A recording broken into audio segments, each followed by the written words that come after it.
در خدمت آقای فرامرز دادرس از فرانسه هستم. آقای دادرس، امیدوارم حال شما خوب باشه.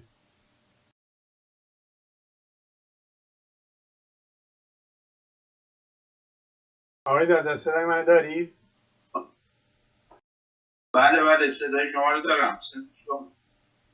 من درود میفرستم به شما و همچنین به میهنان گرامی بینندگان و شنوندگان.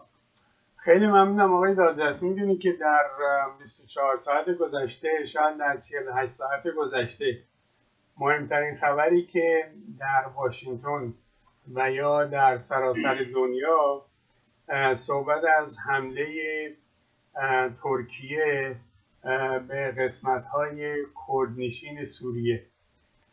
بعضی ها در واشنگتن، یعنی لیبرال ها و دموکرات ها، به آقای ترامپ چپ و راست حمله میکنند و میگویند که در حقیقت به کردها پشت کرده و آنها را همچنان به امید اردوان ولش کرده و این کار بدی بوده. ما باید از کردها حمایت میکردیم و پشتیبان کردها باشیم، چون اونها اونجا همراه با امریکایی ها بر علیه داعش جنگیدند و این حرفا.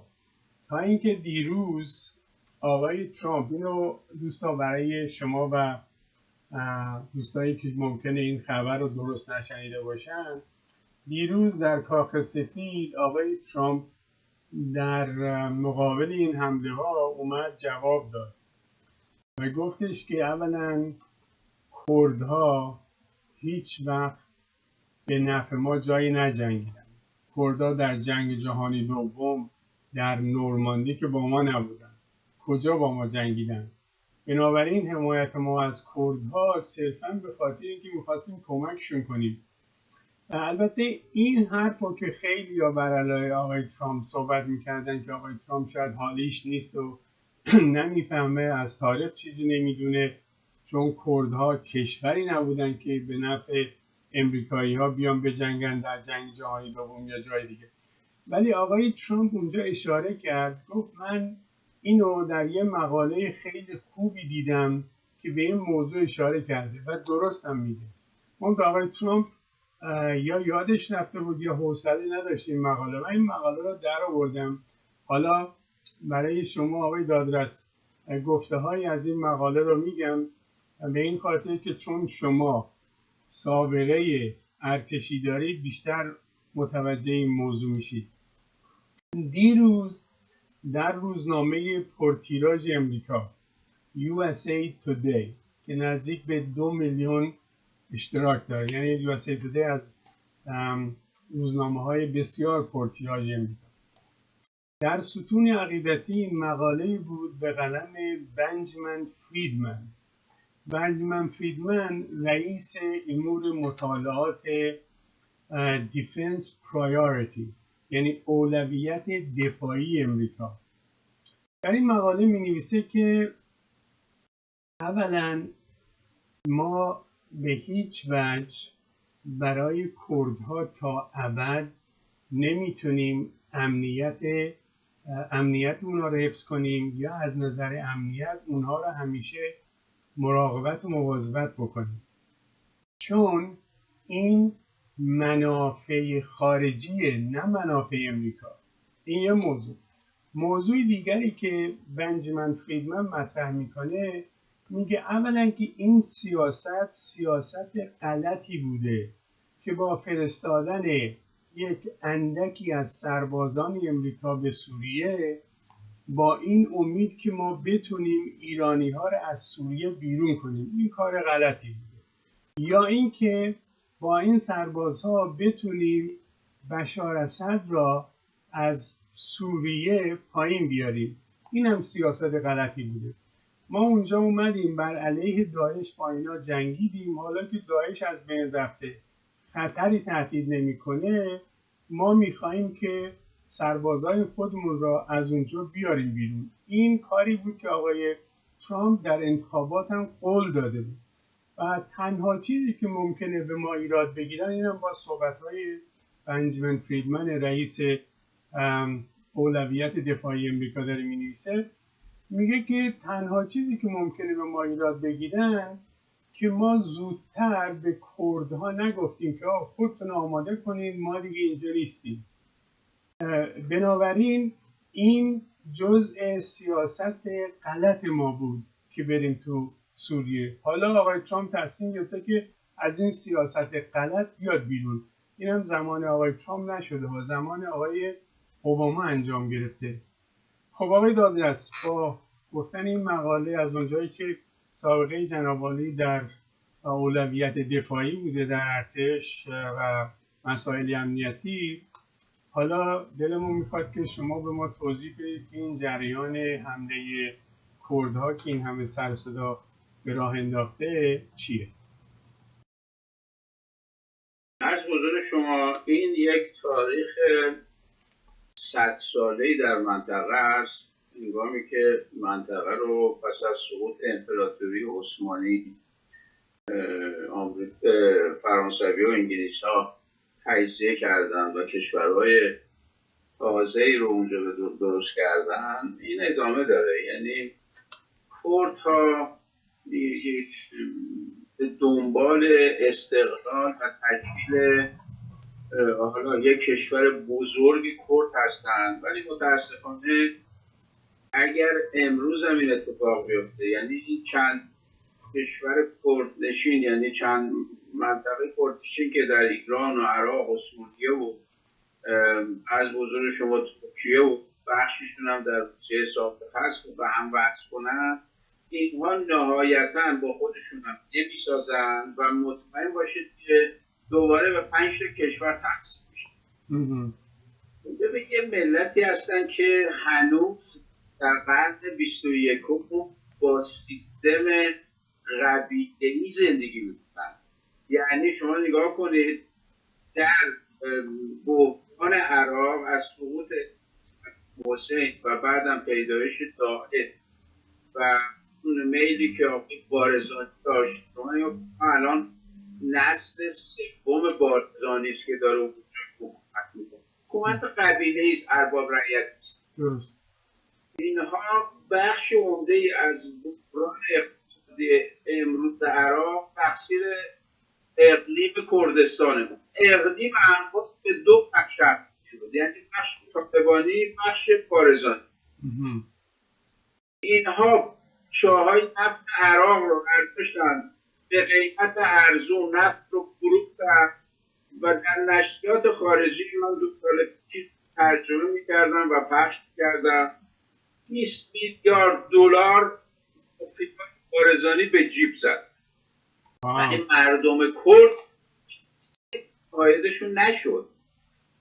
ببینید اینها آماده موضوعی برای پول و اسلحه برای هر قدرتی در منطقه است. آمریکا باشه، اسرائیل باشه، ترکیه، ایران، عراق، عربستان سعودی، یعنی اصلا اینا تبدیل به مزدوران حرفه‌ای در منطقه که به بهانه اینه که میخوان آزاد بشن و رهایی و اینها، ما نگاه کنیم اصلا کاری ندارن کردها، چه در عراق چه در سوریه. تا روزا در عراق یا ترکیهش که میدونه اینا زن و مردشون توی این اردوها هستن، یعنی نه کاری هست، نه درس خوندن، نه میرن دنبال کار کردن، همه شدن پیشمرگه. اما این پیشمرگه‌های امروز چند سال پیش این مقاله داشتم خیلی سرش کرد ناراحت شد. گفتم آقا شماها پیشمرگه‌های 50 سال پیش من دیدم نیستید، شما پیشمرگه‌های شیگولو هستید.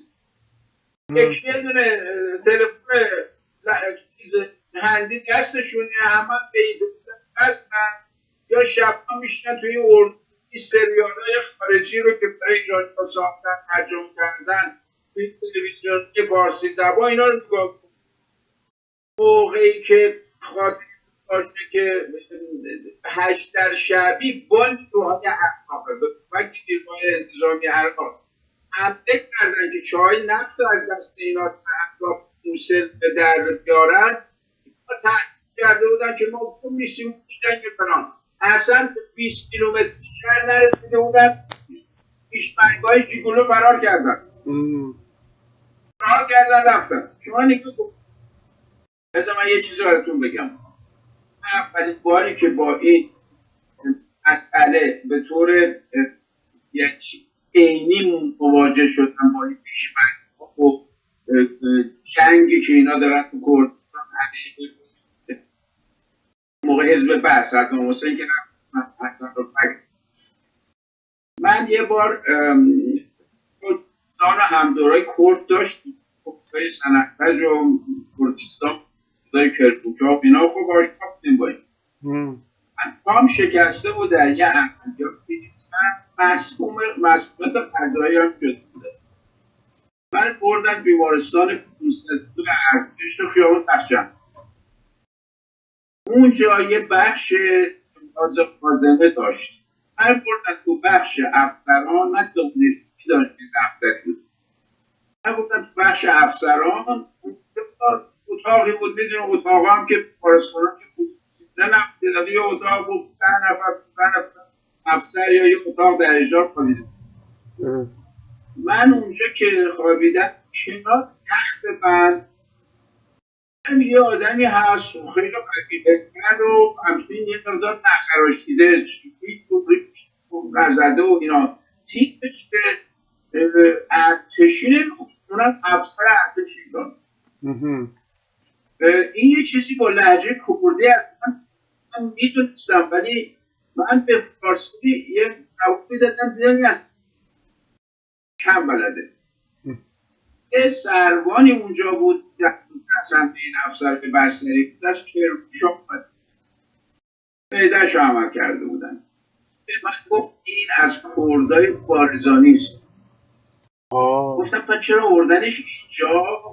برای اینکه آوردن تو بخش افسرها خوندنه نفهمه اونا درگیرن و ایران به این حکم کنه و اینها هر کد صورت درجه میگفت چیز همردیف دوم داده و ما 100 تومن اینا حقوق این هم تیر خورده بود تو شکمش این آقا و اینو بودنش اونجا عملش کرده بودن. هر حال این یه 8 ساعتی که من اونجا بودم و این یه خورده صحبت و اینا کردم خب این پیشمرگه هست. پیشمرگه بارزانی بود اون موقع ملا مصطفی بارزانی بود. پدر این پسرش هم الان مسعود بارزانی و اینا. اون موقع دلار 6 تومن 8000 بود، حالا بگیم 7 تومن مثلا 900 تومن.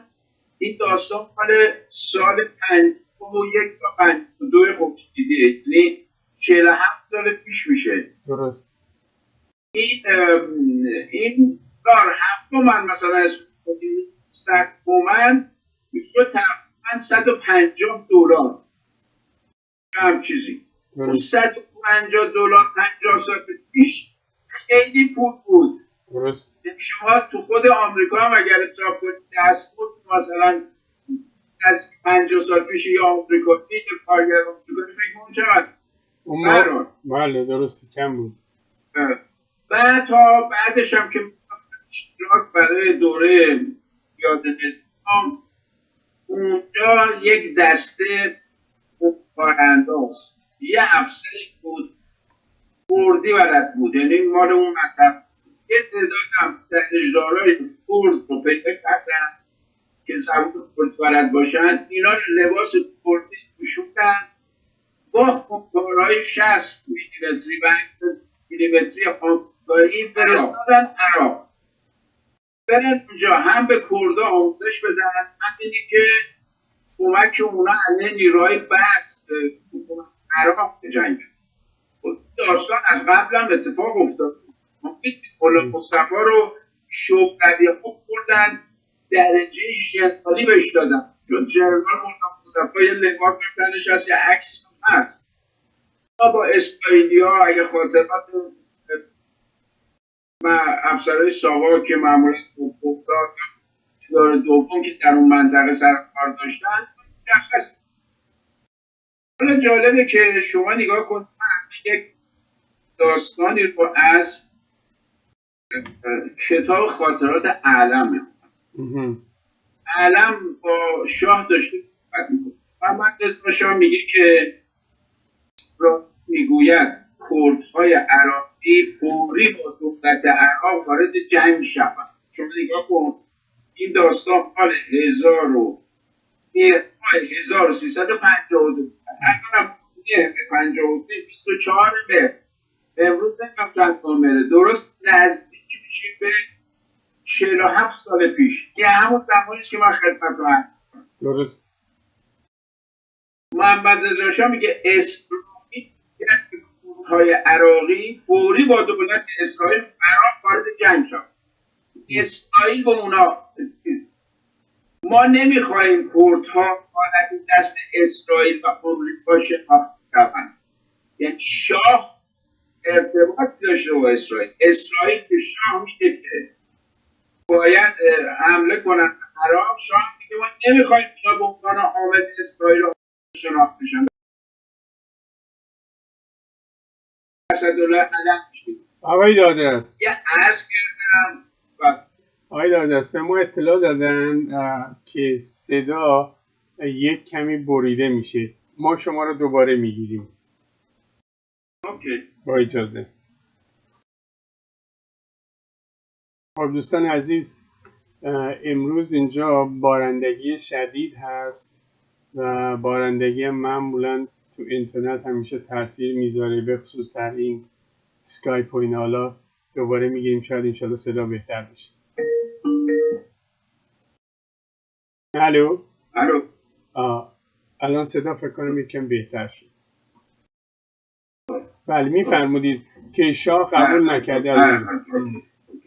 امیر اسدالله علم که وزیر دربار بوده به شاه میگه که عرض کردم دیروز که سفیر آمریکا پیش غلام بود، اینو خودش مطلبی هم راجع به تقاضای اسرائیلی ها که کردها فوری بر علیه عراق وارد جنگ شوند میگفت. این اسرائیلی ها بودن تعیین میکردن، هنوز هم همینه. ولی خودش عقیده‌ای داشت این کار کردها را برباد میدهد، چون اسلحه‌ای که بتوانند خارج از کوه و زادگاه خود جنگ کنند ندارند. فرمودن، یعنی شاه فرمودن، درست میگوید، فوری به او تلفن کن، بگو عقیده او صحیح است و ضمناً ما نمیخواهیم کردها حالا آلت دست اسرائیل و آمریکا شناخته شوند. ببینید همیهنان عزیز، شنوندگان و بینندگان، آقای مرتضوی، پس از اینی که شاه از کردها استفاده کرد و آخرش به قرارداد الجزایر منتهی شد و صدام حسین و شاه همدیگر رو ملاقات کردن در الجزایر با واسطگی حواری بومدین، رئیس جمهور انقلابی الجزایر. ولی شاه ملا مصطفی رو به اضافه یه تعداد کردای نزدیکش رو برداشت آورد ایران، در حوالی کرج جای به اینا دادن و اینا اونجا زندگی کرد. بعد هم در اواخر عمرش ملا مصطفی بیمار شد، فرستادش آمریکا و اونجا درگذشت. ولی حکومت دست اینا پس از اینه که صدام سقوط کرد، خب اینا یک حالت ایلی داشتن و اینا اگر بدونید در زمان صدام هم پیش بینی شده بود که اینا یه مقدار خودمختاری‌های داخلی داشته باشن، چون واقعا ارتش عراق در برابر اینا در چند سال گذشته مخصوصا به تحریک ایران و با پولی که ایران میداد و اسلحه‌ای که میداد و مستشاری نظامی که به اینا میداد، ارتش بس رو اینها به اصطلاح خیلی آزار میدادن. خب یه چیز طبیعی است، حریف اینا هم نمیشدن. اون زمان هم همه این کارا زیر نظر اسرائیل و آمریکا پیش میرفت، ولی به خاطر این نبود که آمریکایی‌ها از کردها بهره میبردن یا سودی میبردن مستقیم. منطقه است که دست اینا افتاده. هدف ترکیه چی اعلام میکنه؟ ترکیه میگه که ما میخوایم یه منطقه امن به عمق 32 کیلومتر درست کنیم و این فعلا 150 کیلومتر درازی این هم منطقه است در مرز به 480 کیلومتر هم میرسه. یعنی تمام شمال کردستان سوریه، یعنی اونجا بیاد وصل بشه به کردستان عراق و بیاد وصل بشه به کوههای قندیل که در کوههای قندیل هم در ایرانه، هم در ترکیه است، هم در عراقه. منطقه کردستان، یعنی این کوه سه مرز مشترک ایران، ترکیه و عراقه و اونجا خیلی سوار هست و نیروهای ترکیه تا کنون موفق نشدن وقتی این کوه‌ها فرار میکنن برن در کوههای قندیل اینا رو بتونن سرکوب کنن. همینطور عراق تنها نیرویی که تونسته اینا رو کنترل بکنه ایرانی‌ها هستن در بخش کردستان ایران. اینا نمیتونن کاری انجام بدن. خب نیروهای مسلح ایران، حالا چه ارتش چه سپاه پاسداران که در اونجا بسیار هم زیادن، اصلا قراردادی دارن برای مبارزه با کردهای تجزیه طلب و کردهای ترکیه یا عراق کاری نمیکنن. اونو ایران رابطه خوبی دارن، هم پاکستانی هم طالبانی. ولی کردهایی مثل پژاک و گروه‌های اون PKK این طرفا تو کوها دارن بر خودشون حکومت میکنن، گاهی درگیر میشن با نیروهای ایران ولی تا کنون موفق نشدن بخوان امنیت ایران رو خطر بندازن. خب شما نگاه کن دیروز وقتی که این حمله آغاز شد، پیش از این حمله آغاز بشه یک مانور قابل پیاده نیروهای زمینی ارتش با پشتیبانی هوانیروز ایران در ارومیه، اطراف ارومیه، همون جایی که مرز آذربایجان هست، کردستان منطقه حساسیت آغاز کرد. گفتن این مانور غافلگیرانه بود. معمولا مانورها به اطلاف دارن چون این حالت جنگی نباشه، چون کشور همسایه ممکن رو حمله کردن، ولی خب اینا با عراق ندارن. در منطقه هم در سانهای قندیل با ترکیه هم صحبت کرده بود. اینا میدونستن این مانور چرا این مانور اینا شروع کردن. اولا عقبه ارتش ترکیه رو در قندیل که مورد حمله کردهای PKK و پژاک قرار می‌گیره، شاخه ایرانی PKK است. ایرانی ها دارن تامین میکنن. این جنگ، این حمله به سود 4 کشور هست. در یک به سود ایران هست، به سود روسیه هست و به سود سوریه هست و به سود عراق هست. شد کشتار حتی به سود آمریکایی هم هست و غیر رسمی تشکیل شده در این مورد. ترکیه قصد اون منطقه که گفتم به عمق 32 کیلومتر و برسونه 480 کیلومتر رو اشغال کنه، منطقه امنیتی درست کنه برای خودش. ولی برای اینکه تشکیل بشه گفته 2 میلیون از پناهندگان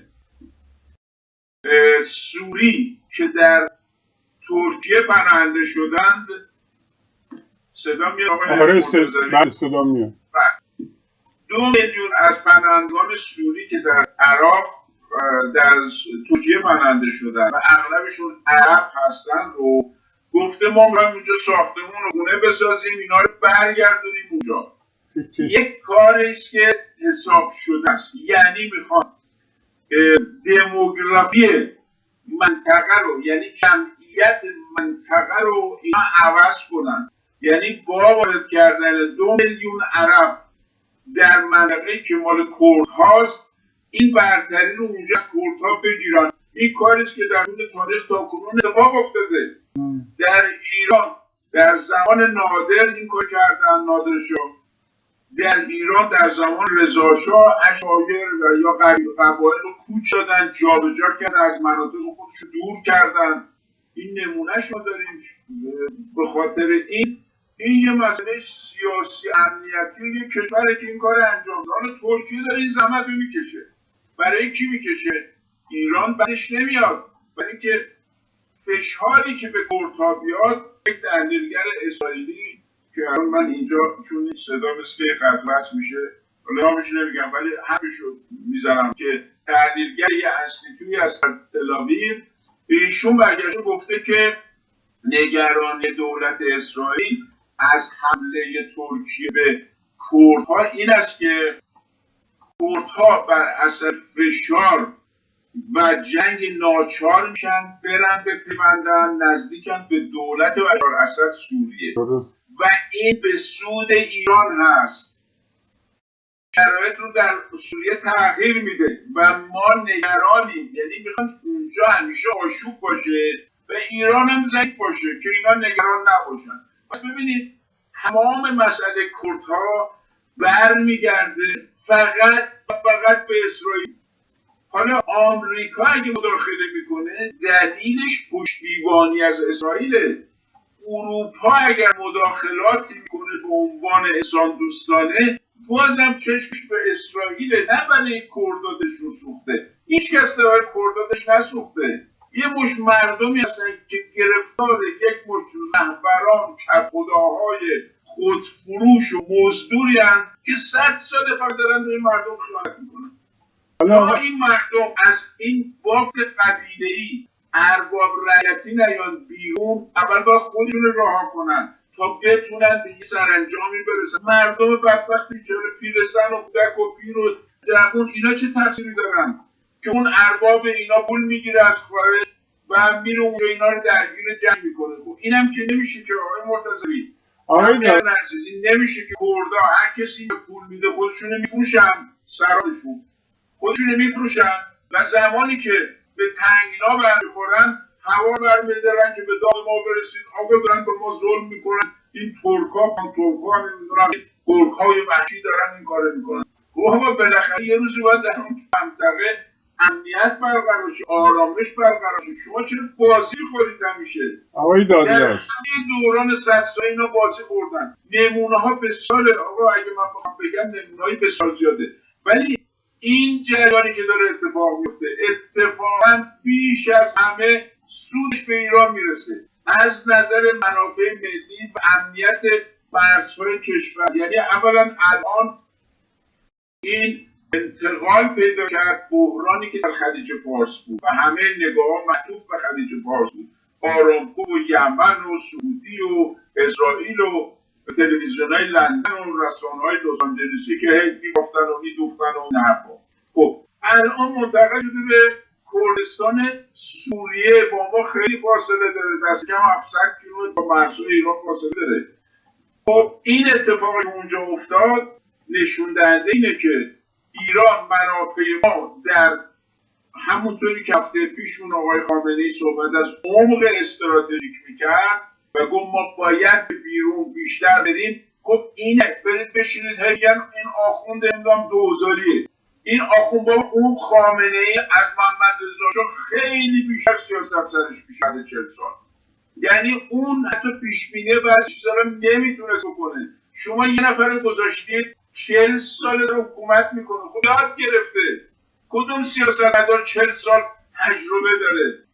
یه آقای سردار سلیمانی هست میگن نمیدونم این عمله بوده، این نمیدونم فعله بوده، این نمیدونم سواد نداره. آقا نادرشاه و ناپلئون هم سواد چندانی نداشتن، رضا شاه هم سوادی نداشت، ولی بر اثر تجربه توی نظام اون الان از خیلی ژنرال های ارتش زمان شاه جنگ دیده‌تره. آقا 40 سال تو جنگ بوده بزرگ شده. تمام کشورهای خارجی ژنرال های آمریکایی و روزنامه ها از اون دارن صحبت میکنن. یه مش اپوزیسیون بی سر و پا ریخته که اینا به درد نمیخوره، اون یکی اینو خودتون چه کاری نشستید اینا؟ خودتون چه عرضه‌ای دارید؟ چی پیدا کردید؟ خود یکی از دوستان شدن سوسیال خور، سوسیال بگیرم نمیدون سوسیال خور شدن. بعضیشون هم که حالا زندان خوابدن، نمیدونم دست و پیه چی شده رفتن به عنوان معلول، حالا معلول جسمی یا معلول روحی که بیشترشون معلول روحی هستن، سوسیال بهتری میگیرن. این وضعیت منطقه است. آقا برید فکر کنید. خب الان میگن هر کی از کردها دفاع کنه نمیدونم خائن فلان. نه آقا هیچ کس خائن نیست. اگه واقعیات منطقه رو میخواید سر در بیارید از سیاست واقعی، سردرگیری باید این فاکتورها کنار هم بچینید. ببینید کردها دارن چیکار میکنن در اون منطقه؟ هی دور خودشون داره میچرخن، هی مزدور این میرن مزدور اون میشن. برای آمریکایی مهم نیست اصلا این چیزا. کرد کیه؟ حقوق بشر چیه؟ خیلی مثلا دلش سوزن فرانسوی رئیس جمهور سابقشون گفته که آقای اولان ما به کردها بدهی داریم، بس اینا رو چه بدهی داری؟ تو میخوای همیشه یک لونه زنبور در خاورمیانه و اون اطراف شما داشته باشید که هر رژیم خواستید آزار بدید برید کردها رو تحریک بکنید، چون کسی دیگه نیست اون منطقه که تحریک پذیر باشه دیگه. خب اینا هستن دیگه، یه برای پول و اسلحه همه چیشون هم میدن. آقای دادجان اصلی اینه. بله بفرمایید. یه سوال. ببینید اگر یادتون باشه قبل از اینکه دونالد ترامپ رئیس جمهوری امریکا برسه، کردها در کردستان عراق ریاست بارزانی همه چی داشتن. بر اثر اون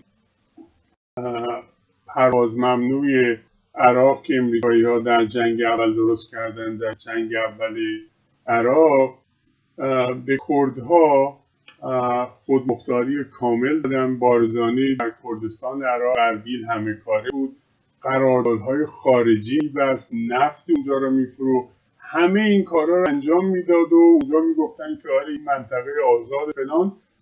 بعد یه دفعه اسرائیلی‌ها نشستن زیر پاش که آقا شما الان احتیاج دارید یک کشور بشین. یادتون باشه برید، گفتم باشه همه پرسی انجام میدیم، رأی میدیم. گفتم بله 90% مردم رأی دادن که این باید کشور بشه، اونجا اعلام استقلال کنن، یک کشور کاملا جدا از عراق. من موقع شبکه دیگه بودم و همه خلاصه راجع به این گفتن نه دیگه صهیونیست‌ها تصمیم گرفتن دیگه اینو نمیشه کاری کرد، همه چی تمام شده و فلان. یادم میاد حسن دارالاسلام آنچنان میومد تو این تلویزیون ها راجع به اینا صحبت میکرد که آره این کردستان عراق اله میشه بله میشه. خب همه رأی دادن فلان کردن. من اون موقع گفتم که آقا حتی اگر رأی هم داده باشن اون کشور مستقلا بشه نمیشه، به خاطر اینکه کشور لندلاکه، یعنی هیچ راه عبور نداره به خارج مگر اینکه از عراق، از ترکیه و از ایران استفاده کنن. هیچ کدوم هم قبول نمیکنن. هنوز به اونجا نرسیده بود که عراقی‌ها بلند شدن حمله کردن رفتن تمام اون چیزهایی که کردها داشتن، خیلی هم داشتن حال میکردن بابا دیگه خودمختاری بهتر از این، با همه اونا رو هم زدن. حتی دیگه هیچ هواپیمایی نمیتونه بره اونجا مگر اینکه با اجازه رسمی دولت مرکزی یا ایران یا ترکیه. همه اینها یه سابقه بد از اونجا داشتن. حالا اومدن سر این جریان که امریکایی هم از اونجا برن بیرون. جالبه شما از اسرائیل گفتید، این دیگه بنجامین نتانیاهو که خودش هنوز معلوم نیستش که نخست وزیر آینده بشه یا نشه، اومده گفته که آره دیگه با این پشت کردن به کردها نشون میده که اسرائیل از حالا به بعدش فقط و فقط خودشو داره که بتونه در منطقه از خودش دفاع کنه. به هیچ کسی ما نمیتونیم امید ببندیم. البته نمیاد اسم امریکا رو بیاره به این خاطر که از دونالد ترامپ میپذه، چون میدونه که کوچکترین انتقاد از دونالد ترامپ چقدر به ضرر اونها تمام میشه، چون دونالد ترامپ تحمل این چیزا رو نداره، مثل پرزیدنت اوباما نیستش. چون در زمان اوباما میگفتن که اوباما نمیخواد وارد جنگ بشه چون با ایران کنار اومده، نمیخواد بازجویی کاری بکنه. دیدیم که آقای ترامپ اومد گفتش که اصلا احتیاج نداریم. این یه سال پیش میخواست این سربازا رو بیاره تو پنتاگون، اینا گفتن نه الان وقتش نیست و فلان. این حتی باعث شد که وزیر دفاع مته سر این جریان استعفا بده، گفت من نمیتونم باش کار کنم. یعنی از اول قول داده بود. حتی توی شبکه فاکس این یکی از برنامه‌سازان معروف تاکر کارلسن در این مورد نوشته بود که من نمیفهمم شما از کی آقای ترامپ این قولایی که داده بود داره انجام میده. حتی جالبه که 3-4 از این سناتورهای جمهوری خواه اومدن ایراد گرفتن بعد این لنزی گرام سناتور تندرو طرفدار اسرائیل اون گفته که نه، من میخوام یه لایحه‌ای رو ببرم در سنا که ترکیه را مورد تحریم قرار بدن. در صورتی که مورد تحریم قرار دادن باید از طرف رئیس جمهور اجرا بشه یا نه؟ خود ترامپ میگه نه، اونا کارشون رو انجام میدن، اگر از خط قرمز ما رد بشن خط قرمزی وجود نداره. میگه من میخوام وارد اون منطقه بشم، کردها رو کنار بکشم، عرب‌های سوریه‌ای که به ما پرونده شدن بذارم سرشون. این حرفی که اردوغان داره میزنه و به اروپایی هم دیدی هشدار داد که اگه زیاد در مورد این که ما دخالت میکنیم نمیدونم علم کنیم میخوای اینا بفرستن مثلا بیا طرف اروپا. نشون میده که کردها خودشون با اشتباه بزرگی که در همون کردستان عراق کردن نشون میده که نمیشه به اینا اطمینان کرد، در صورتی که همه چی داشتن. مثل که خیلی به بارزانیا خوش اومده بود، حالا میخواست، البته میگن که اینا را صهیونیستای اسرائیل تحریک کردن، ولی اون مهم نیست، مهم کننده ای کاره. این بابا عقلشون نداشت، حالا رسیدن به اینجا و الانم آقای ترامپ میگه که من نمیتونم سربازای امریکایی رو اونجا به کشتن بدم، چیزی به نفمان. همین آقای بنجامین فریدمن که این مقاله رو نوشته بود، ایشون داره میگه که این جزء اولویت دفاعی ما نیست، که اصلا این سیاست میگه از اول غلط بود بریم اونجا، الان آشکار میگه دیگه. ایشون دیگه این کاره میفهمه. به هر حال نتیجه کار اینه که نه، کردها اونجا چه اتفاقی نمیفته، پس میزنن. کردها هم از سینا که همیشه میجنگن که اونجا یک استقلال به دست بیارن در ترکیه هرگز قبول نمیکنه. من فکر میکنم هیچ کشوری قبول بکنه روی نه در ایران قبول میشه، نه در عراق و نه در ترکیه. حالا بگذاریم یه ایده که همین 10 روز پیش در لندن جمع شدن میخواستن یه عربستان درست کنن، نمیدونم کمره رو آوردن اله کنن اونجا بله کنن. همه اونم دیدیم که فقط 30-40 نفر بیشتر نبود و انگیزش هم همون به خاطر پول بود. از طرف عربستان پولا پرداخت شده، از طرف اسرائیلی ها به حساب مشاهده داده شده و آخرش هم دیم به هیچ جام نمیرسه. تازه یه جنگی هم شبکه‌های فارسی زبان بر سر این راه افتاده که آقا اینا چرا پرچم نداشتن. حالا مثل تمام زندگی اینها سری همین پرچم بود، چرا پرچم نداشتن؟ اون یکی بابا میگفت داشتن ولی اون داشت خورشیدش کم رنگ بود. این میگه نه من ندیدم. اون یکی میگفت نه نوریزاده قول داده بود پرچم بیاره یادش رفته. ببین داستان خیلی آوکی شد، ولی آن کاری که آقای اردوغان کرد این دیگه کاری بود که با ترامپ به نتیجه رسیده بود و همراه با همون سه کشور. این نتیجه کاره آقای دادرس. بله اجازه من یه چیزی بگم. این میتونم بگم یه جمله تاریخی است. برای اولین بار هست که پیمان ناتو داره برای منافع ایران می‌جنگه. اولین باری است که پیمان نظامی آتلانتیک شمالی ناتو داره به نفع جمهوری اسلامی و ایران می‌جنگه. ترکیه شاخ ناتوست در دریای سیاه و منطقه خاورمیانه و بخش شرقی اروپا. بزرگترین نیروی نظامی رو پس از آمریکا ترکیه در ناتو داره. امروز ترکیه جزو ناتوست و اون سناتور گرام که گفت برید رو سر ایران بمب بندازید، ولی اینا چه کارن اونجا؟ هر کدوم بلند میشن مثل همین اپوزیسیون ببخشید قزویت خودمونن که یه حرفی میزنن، حالا سناتور باشه هر کسی میخواد باشه، گفته ترکیه رو از ناتو خارج میکنید. تو غلط میکنید، چون ترکیه اگر جرأتش ندارید ترکیه رو از ناتو خارج کنید، ترکیه میکشه سمت روسیه، ایران و یه پیمان نظامی اون رو درست میکنن که اون موقع اصلا پاتون از خاورمیانه و اروپا شرقی و عرض بزرگ شما دریای سیاه و مرمر و اینا قطع بشه و شما فقط یه یونان رو و این کشوری که داره که در برای ترکیه واقعا نیستن. خب الان داره سرباز ترک که داره میجنگه اونجا به سود ایران داره انجام میده، این رو به سود منافع ایران، منافع امنیتی و استراتژیک ایران در سوریه و در اون منطقه ایران هست. برای خب شما نگاه کنید این چه ناتویه؟ این چه سیاست آمریکاست؟ این چه سیاست اروپاست که قوانینی داره ناتو؟ 60-70 ساله که درست شدن بعد از جنگ جهانی دوم قوانینی داره. اینقدر کار و افتضاح که شده آمریکا و این آقای ترامپ که اون داره برای ارباب ناتو کرکری خونه. اردوغان داره به نفع کشوری که دشمن آمریکاست یا آمریکا دشمن ایرانه، داره به نفع اون جنگ میکنه. اصلا سابقه نداره همچین چیزی. که فکر کنید مثلا یه دورانی پیمان ورشو بوده، اتحاد جماهیر شوروی، یکی از این کشور پیمان ورشو نافرمانی میکرد و حمله میکرد، بعدم به سود آمریکا یا اروپای غربی دن. مسخره است. داره سرباز ناتوست، فرق نمیکنه ترکیه عضو این پیمانه، داره برای ایران میجنگه.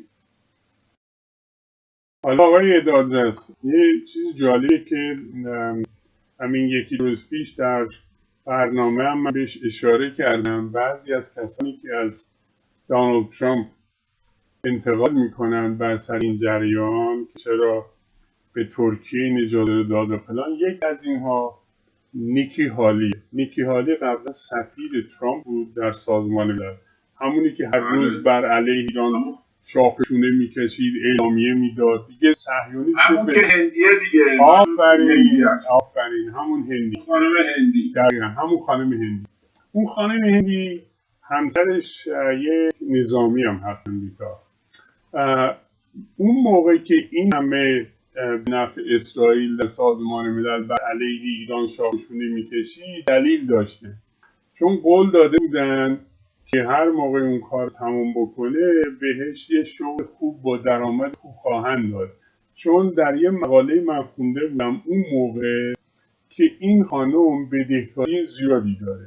حالا چراش نمیدونم، چون به هر حال سالی نزدیک $200,000 به عنوان سفیر در سازمان ملل حقوق میگیره. حالا همسرش ممکنه حقوقش خیلی کمتر از اینه، ولی اون مقدارش داشت. قبلا فرماندار بود در ایالت ساوت کرولینای جنوبی. حالا به هر حال اون درست بود، به خاطر اینکه ایشون استعفا داد، بعدن شد یکی از هیئت مدیره هواپیماسازی بوئینگ که بزرگترین شرکت هواپیماسازی در دنیاست. بوئینگ با حقوق خیلی خیلی بالا، بعضی هم میگن $1,000,000 سال میدن، بعضی هم میگن شاید بیشتر.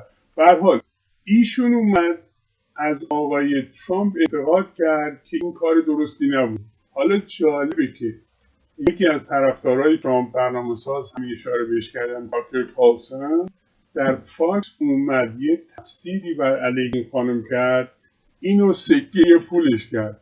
گفت ببین اولا این خانم طوری داره صحبت میکنه انگار که خیلی ها از اوضاع امریکا و ترکیه بیخبرن. گفت این خانم بهش قول دادن، حالا اومده شده جز هیئت مدیره شرکت هواپیماسازی بوئینگ. گفت فکر میکنید حالش به کدا سوخته؟ نه خیر، به خاطر اینکه ترکیه 2-3 ماه پیش اعلام کرد قرارداد $10,000,000,000 که با بوئینگ بسته بود برای خرید هواپیماها اون رو لغو کرده، چون به خاطر اون هواپیمای 737 که اشکالات زیادی پیش اومده بود، یه دفعه ترکیه خواسته که با ایرباس وارد معامله بشه. تا با این خانم به خاطر اون شرکتی که کار میکنه بوئینگه، به خاطر اونه بر علیه اردوغان و آقای ترامپ موضع گرفته، نه به خاطر ترکا. همون چیزی که شما اشاره کردید دیگه، که آقا اینا به خاطر منافع چیزای مختلفی که یکی از کردها حمایت میکنه که بر علیهشون، و اینا دلش به حال کردها نسوخته و دلیل هم نداره. حالا همون گفتش که یادمون نره، همین الان شما گفتید آقای لینزی گرام گفته که ما از ناتو بیرون میکنیم. تو این مقاله تاکر کارلسن فاکس اشاره شده، گفتش که یادمون نره ترکیه همپیمان ناتو و امریکاست. ترکیه میزبان 50 بمب اتم در داخل ترکیه هستش از طرف ما. گفت اینا هیچکی نمیگه به شما، ولی بذار من بگم ترکیه با امریکا یک روابط دیگری داره و این کاری هم که میکنه با آقای ترامپ که اون سرباز رو بیرون آورده در راستای منافع امریکاست. ما اونجا احتیاج نداریم سرباز داشته باشیم، خرج کنیم، پولشو بدیم، سربازا رو کشتن بده، همین ها. و تازه آقای ترامپ در بخش دیگری از صحبتاش به یک حرف تاریخی اشاره کرد که اینو من در یک دو شبکه شنیدم. MSNBC هم اینو پخشش کرد. بعضی از سردمداران سابق نظام امریکا ایراد گرفتن ازش که نباید این حرف رو میگه. حالا حرف چی بود؟ میگفتش که من به عنوان رئیس جمهور، صداش هم دارم دوستا براتون هر موقعی پخش میکنم، من به عنوان رئیس جمهور هر چند یه بار که به من خبر میرسید فلان سرباز کشته شده، میرم به فرودگاه، وقتی تجهیز جنازه میکنن که اونجا با خانواده ها آشنا بشن، تسلیت بگم، اونها رو دلداری بگم. گفت وقتی اونجا وارد میشن سعی میکنن که مقامات نظامی به من میگن آره پدر مادرشون یه جورایی کنار اومدن فلان اینا. من گفتم مگه میشه بابا بچه‌شو کشته شده؟ گفت آره دیگه میدونم هر حال نظامی هم. گفت یه روزی که خودم اونجا وایستادم آخر اومدم بیرون، وقتی اون هواپیمای غول‌پیکر نشست جنازه رو آوردم بیرون، گفت اونجا من دیدم که این خانواده دویدن به طرف جنازه، پریدن رو جنازه، اون پرچم رو برداشتن، آنچنان به شیوه و داد و فریاد و گریه راه انداختن که فوق‌العاده برای من که به عنوان رئیس جمهور بود انقدر تاثیر داشت که من اونجا گفتم بابا چرا میگه خانواده ها کنار اومده؟ این واقعا عزیزش رو از دست داده. و این عکس العملی که اونجا انجام دادن، گفت اون تو ذهن منه و هر موقع که من سربازا رو میارم به اون فکر میکنم که چرا بچه های ما برن اونجا کشته بشن، این همه خرج کنیم، دلیلش چیه؟ آخه ما اونجا منافعی نداریم. جنگ خاورمیانه یک جنگ وحشتناکه. اتفاقا آقای اوباما هم به جمهورخواها که از او ایراد میگرفتن چرا به سوریه حمله نمی‌کنید، اتفاقا واژه‌ای گفته که در همون کتابا مگه می‌خونید الان استفاده میشه ازش. اون اومده از این که آقا شما این خیلی میخوام دوستا این عبارتی که ترجمه میکنم، گفت یک اشتباه گوهی انجام دادید که نمیتونید به اونو برش دارید، حالا میخواید که منم وارد اون اشتباه بشم. خب اوباما انقدر قوی نبود در مقابل جمهورخواها، ولی آقای ترامپ هستش و ضمناً آقای ترامپ روی این اصول در انتخاباتش به مردم قول داده بود که من رئیس جمهور بشم، جنگ ها رو از خاورمیانه قطع میکنم، سربازا رو به خونه میارم. همین تامی کارلسن نوشته بودی این یک جشن بزرگیه در میان خانواده های امریکایی در همه جا. گفت واشنگتن اونهایی که از آقای ترامپ ایراد میگیرن منافع دارن، ولی مردم عادی امریکا این خبر جشن میگیرن که سربازا میاریم. پس بنابراین اونهایی که در این فکر بودن واسه همین اسرائیلی ها میگن. حتی نشی امیر در یک شبکه داشت حرف میزد، خب از حالا به بعد ما فهمیدیم که ترامپ نمیاد برای ما کاری بکنه، اسرائیلی ها باید از خودشون دفاع بکنن، در خاورمیانه تنها هستن، اگر چیزی باشه باید خودمون بخوایم از خودمون دفاع کنیم. یعنی در حقیقت اینو میخوان ایراد بگیرن و از اون طرفدارای صهیونیست خودشون که یکی هم لینزی گرامه به این خاطر دارن شاخوشونه میکشن و آقای ترامپ که این اشتباه بوده، پشت کردن به کردها واقعا باعث میشه که دیگه در دنیا هیچ کسی به ما اعتماد نکنه. در دنیا هیچ بهش که اعتماد نمیکنه.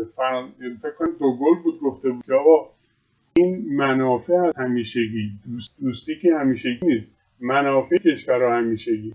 فقط خواستم اینم بهشون گفته باشم که چون شما به هر حال سابقه نظامی دارید، این گفته های فرمانده کل قوا در امریکا آقای ترامپ در مورد تشییع جنازه اینجوری داشت صحبت میکرد که بعضی گفتن آقا این یک دیدار خصوصی محرمانه بود، اینو نباید میگفت، ایشون داره از این سوء استفاده میکنه. ولی به نظر من این واقعیت اونو گفت.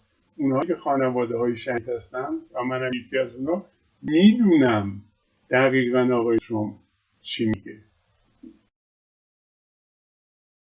بله، درست میفرمایید. اصولا به نظر من این رخدادهای چند ماهه اخیر یه تغییرات عمده‌ای رو به زودی در منطقه خاورمیانه و منطقه خلیج فارس بین عراق و ترکیه و ایران و سوریه ایجاد خواهد کرد.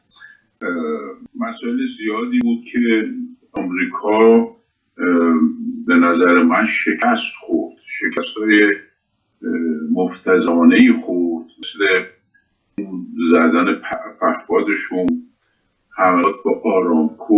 شما نگاه کنید الان، خواستم راجع به این گفتگویی بکنم، حالا کوتاهش میکنم. اسرائیلی ها دارن ارزیابی میکنن این اتفاقات چند ماه گذشته، مخصوصا پس از حملات آرامکو. و ما فهمیدیم که اعراب نقاط ضعفی دارن. من یه مطلبی میخوندم از ترامپ که به صورت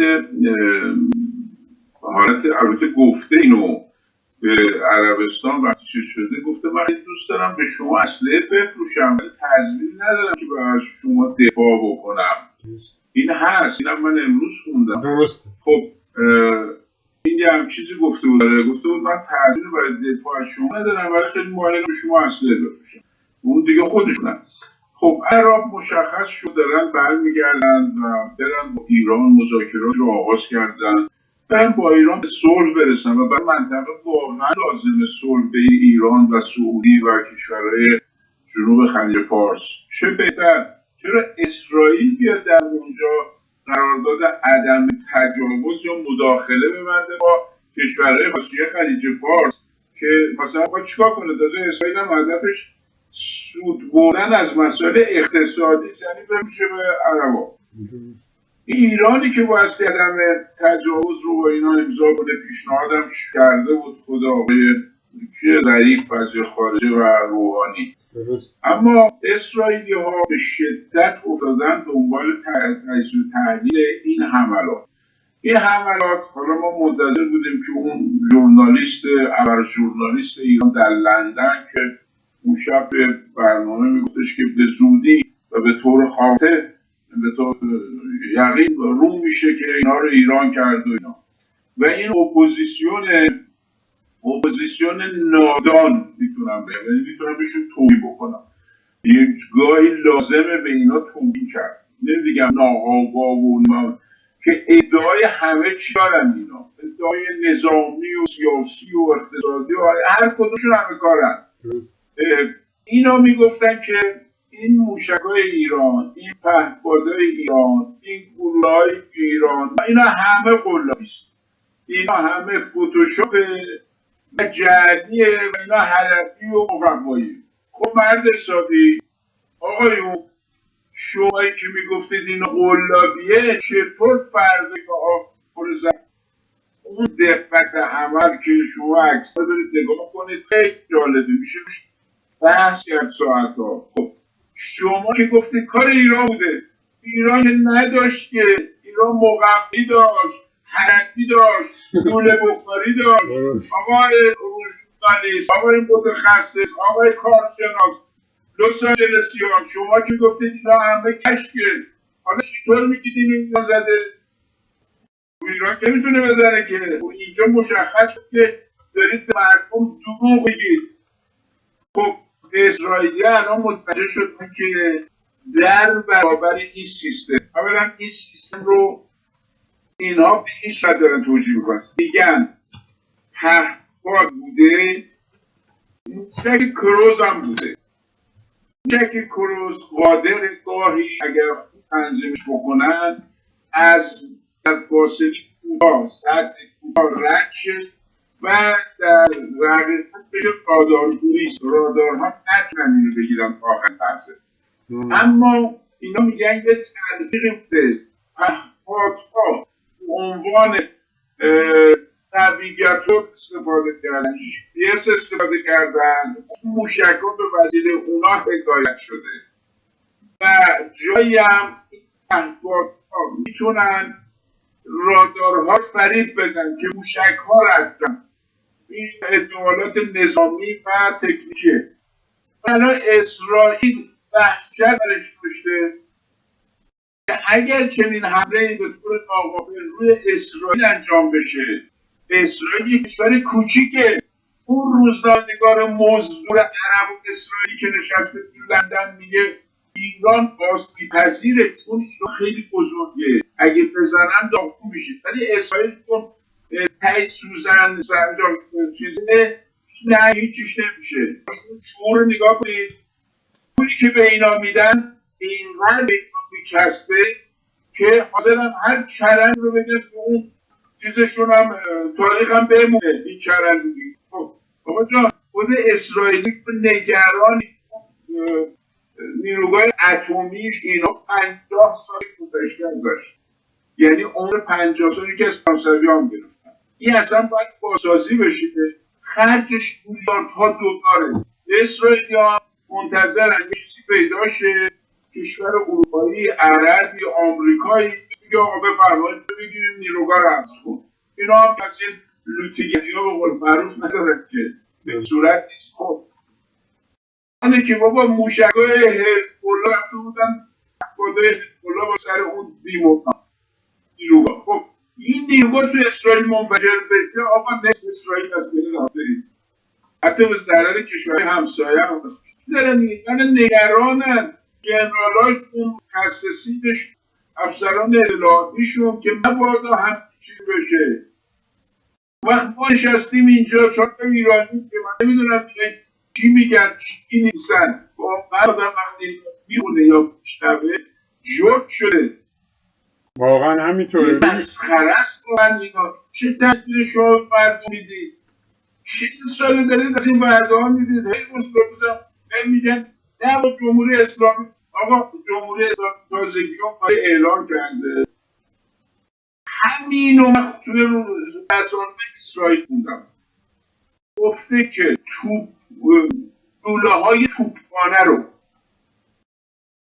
تونسته با یک اصطلاحش چیز میگن یک کیت، حالا انگلیسیش هم دیده، یه وسیله درست کرده میذارن در لوله توپ، این گلوله رو کاری کردن بهش بالهای جانبی یا بالک میگن اضافه کردن و اینو کردن مثل موشک کروز، یعنی توپانی که مثلا 40 کیلومتر میره حالا میزدن منطوری بر اثر خرج انفجاری داشتون اینا حفظ شونده نبود، توپانه بود. حالا مثلا فرانسه توپانه لیزری دارن، اون یه چیز دیگه است. اینو کردن که میشه موشک کروز میده. این خود اسرائیلیه داره میگه نخستین بار در جهان یک کشوری تونسته همچین کاری را انجام بده. حالا برو بگو لوله بخاری و حلبی داره یا فتوشاپ کرده. حتی اون چیز بود وزیر تحریم های آمریکا براین هوک،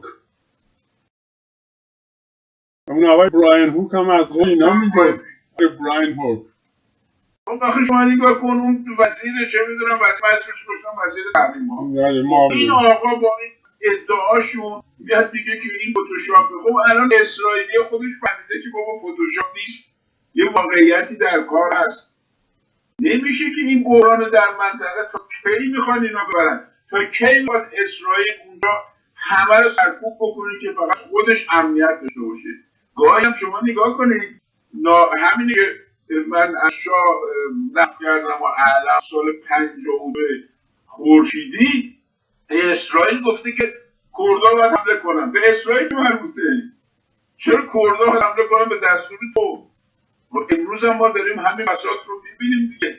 خب حالا نشستن به اپوزیسیون ایران یه سرشون که وابستن و یه پولی دریافت میکنن یا توقعی ندارن به یه جایی برسن، خب نشستن اینجا رو خودشون دارن فلسفه بافی میکنن. آی کردها رو زدن، آی نمیدونم. خب شما چیکار کنید؟ $100 چی به در میاری بدی به کمک کردها؟ بلند میشینه تو منطقه کنار کردها. من امروز مسابقه فرانسوی رو شدم، یه فرانسوی بود نه عرب و اینا هم نبود. 15 ما رفتم تو منطقه با کردهای سوریه کنار اونا جنگ کردیم.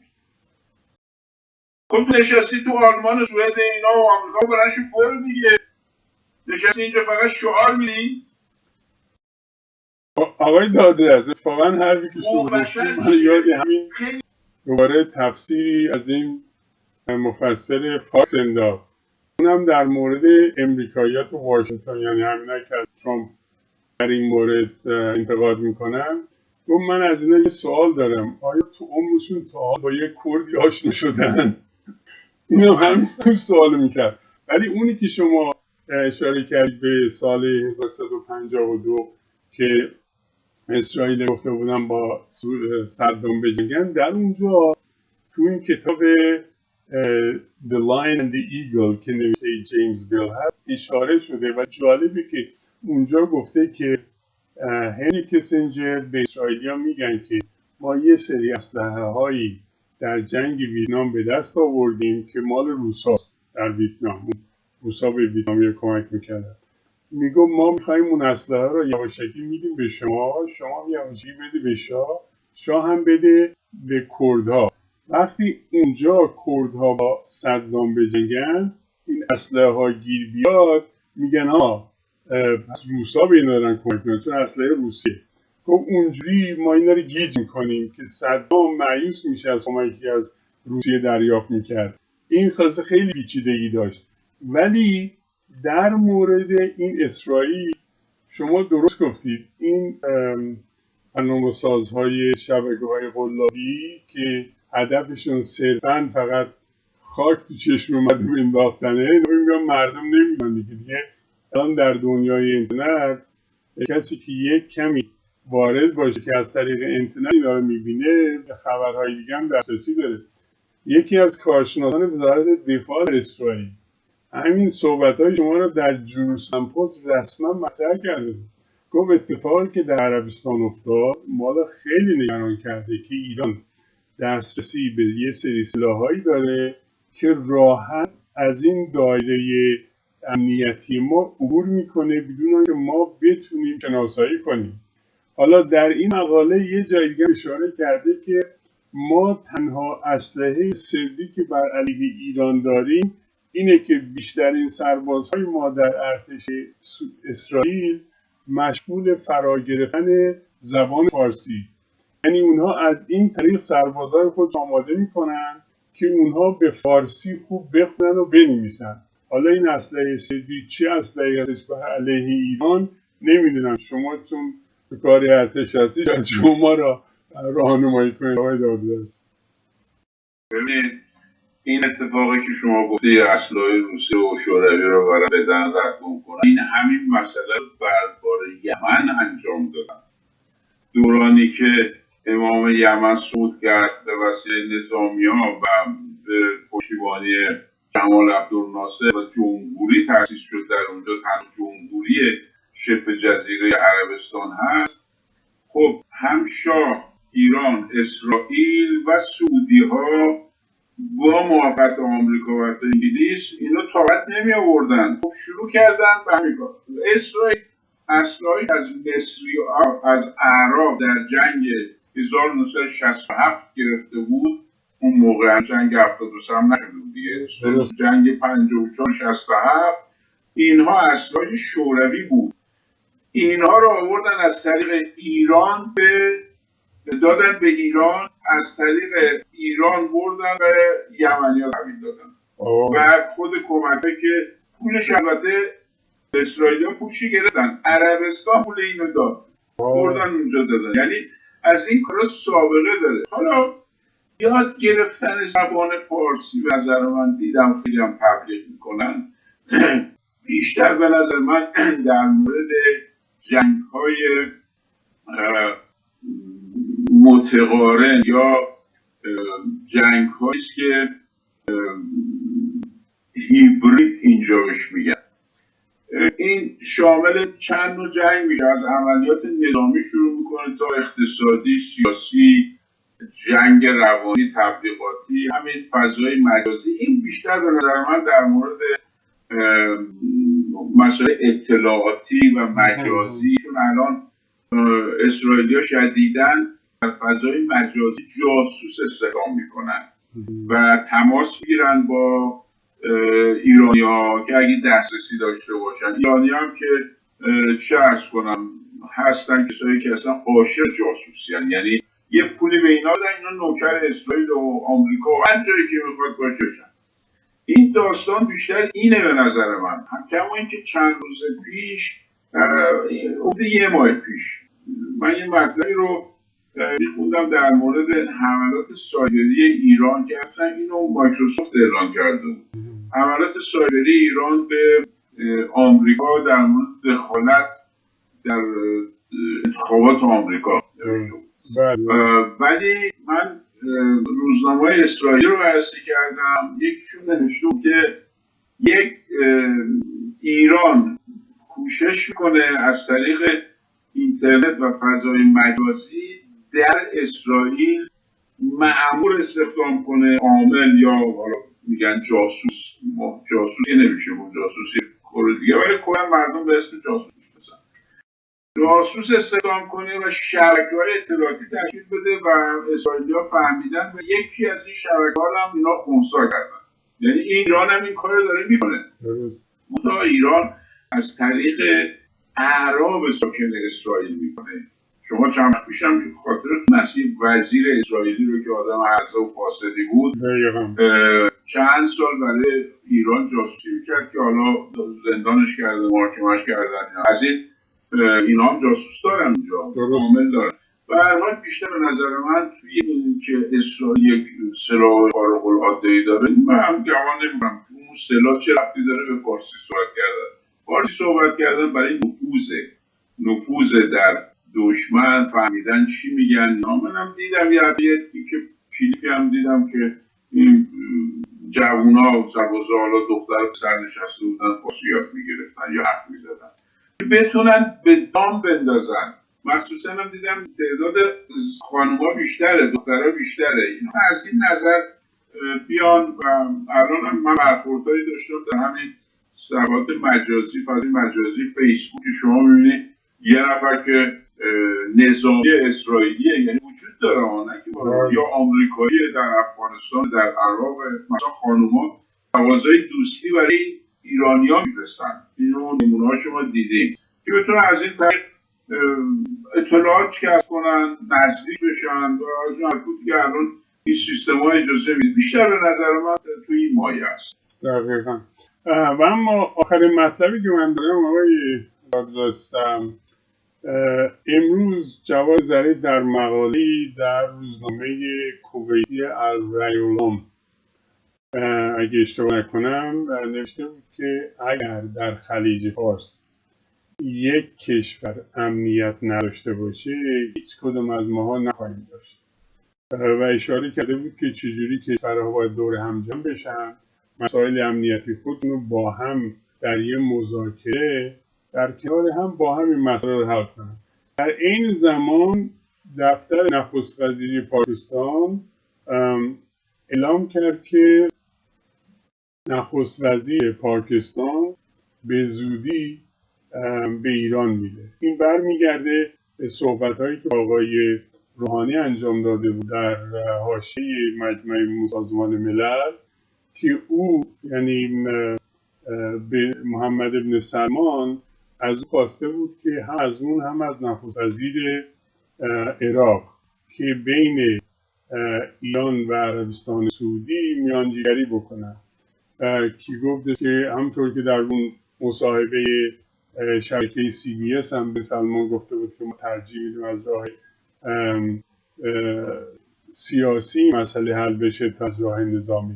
یعنی عربستان هم به این نتیجه رسیده که این راه تنها راهشون کنار اومدن با ایران، راه دیگه‌ای وجود نداره. به ویژه که آقای ترامپ هم همونطور که شما اشاره کردید در همون حمله اول به پالایشگاه گفتش که این حمله به ما شده اولا به عربستان، اونا باید برن بجنگن نه ما. اونجا هم دیگه آقای ترامپ رو نذاشتن اون حرف دوباره تکرار کنه، ولی حرف واقعی رو آقای ترامپ ندیده چون به هر حال رئیس جمهوره و اونه که دستور میده.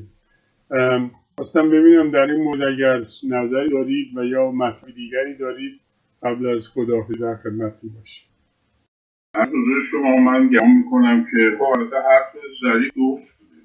حالا هر کس میخواد باشه، شما با ظریف خوب باشیم یا بد باشیم، جمهوری اسلامی خوب باشیم یا بد باشیم، حرفش درسته. به نظر من اگر آمریکا همونطور که آقای ترامپ گفت ما بی خود وارد خاورمیانه شدیم، سالها اشتباه کردیم، این جنگ ها بی‌حاصله. درست گفته ترامپ به نظر من از بقیه رؤسای جمهوری که دارن دیگن یک ویژگی داره، چون دنبال پول و کاسبیه این مقایسه رو میکنه. بی خوده اومده اینجا میلیاردها هزاران نمیدونم 7,000 میلیارد یا 7 میلیارد خرج کردن، آخرش هم جرأت ندارن برن تو عراق یا آمریکایی اونجا راحت باشه. اینه از افغانستان هم همینطور. الان دارن در سوریه به قول خودش ترامپ گفته ما رفتیم اونجا 3 روز یا 6 روز بمونیم، شد 7 سال 8 سال.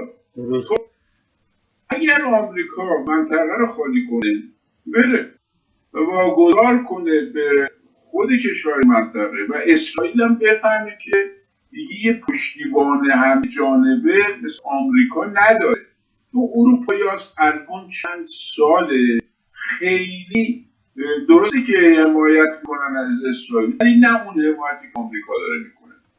چین و روسیه که سر جای خودشون اصلا کاری ندارن، خیلی خوششون هم نمیاد، اما آمریکا پاش از منطقه بذاره بیرون به نظر من صلح برقرار میشه و خیلی مسائل حل میشه، از کشت و کشتار هم جلوگیری میشه. بدبخت و بیچاره کرد و چه میدونم دیگر ایزدی ها و ببینید همین کردها چه خیانتی به اهالی منطقه کردن برای اینکه اینها از بین برن، جمعیت کرد اونجا بتونه بیشتر باشه که اون بارزانی آدم بیشرف جنایتکار مافیای دوست اومد این خیانت رو کرد. ایزدی ها رو که داد کشتن، ترکمن ها سرکوب کرد، مسیحی های اونجا سرکوب کرد، یعنی مثل گوشت دم توپ انداخت اینا رو شرخ کردهشون کرد. خب اینا برن بیرون، مردم اونجا میرسن. اما یه مسئله مهمه، آیا آمریکا که صنایع مادر و اصلیش و پولسازش و به حال بودجه اون کشور، درآمد اون کشور از فروش اسلحه هست،